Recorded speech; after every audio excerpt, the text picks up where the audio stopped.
orasyon or gayuma para sa mahal mo sa buhay, para hindi na siya tumingin sa iba, at bukod tanging ikaw lamang ang mamahalin niya.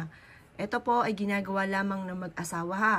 Hindi po to pwede gawin ng nagugustuhan nyo lang at basta gagawin nyo lamang dahil ito ay may karma.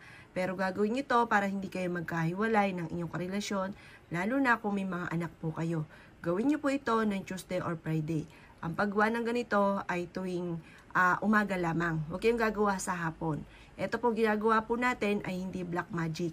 Ito po ay sa umaga ginagawa.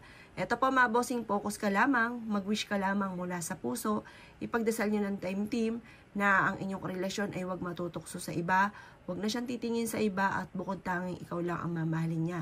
Kahit siya po ay malapit or malayo, lalo-lalo na napakaraming tukso sa paligid, para po magabayan at ang inyong relasyon ay mag-focus sa inyo lamang at sa inyong pamilya para hindi na siya titingin sa iba. Ito po mga bossing ko, kahit saan man siya paroroon, ang pamilya ang numero uno ng kanyang mamahalin at hindi na muli siya titingin pa sa iba. Hindi na siya magmamahal pa ng iba at bukod tanging kayo lamang. I-wish ang mula sa puso at ito po mga bossing ko ay matutupad. Gawin niyo po ito kada umaga, lalo na kung pakiramdam po ninyo na ang inyong karelasyon ay nanlalamig na sa inyo. Proven po ito, kayo mismo ay makakapansin na ang inyong karelasyon ay unti-unti mababago at yan po ay magpupokus lamang sa inyong pamilya. Ito po ay gawin nyo lamang ng tahimik at walang kahit sino man na nakakaalam. Kahit mga anak nyo muna, huwag nyo munang ipagsasabi ito. Ito po mga bossing ko ay isa sa mga proven, napaka-epektibo. Ugaliin ang pagsasabi ng mga magaganda na kayo lang ang mamahalin ng inyong relasyon at wala nang iba pa.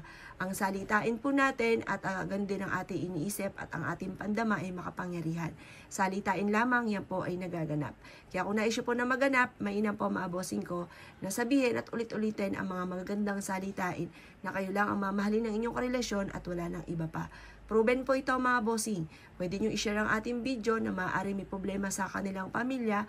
Ito po ay makakatulong. Kahit wala ka ng ibang orasyon na sabihin, ito po mga salitang ito na lagi mo sinasabi ay malaking tulong na po yan. Kung anong salitain po natin, yan po ay nagaganap. Kaya kung ikininiwala sa mga pamamaraan ay siya mga boss, good luck po sa inyo po lahat.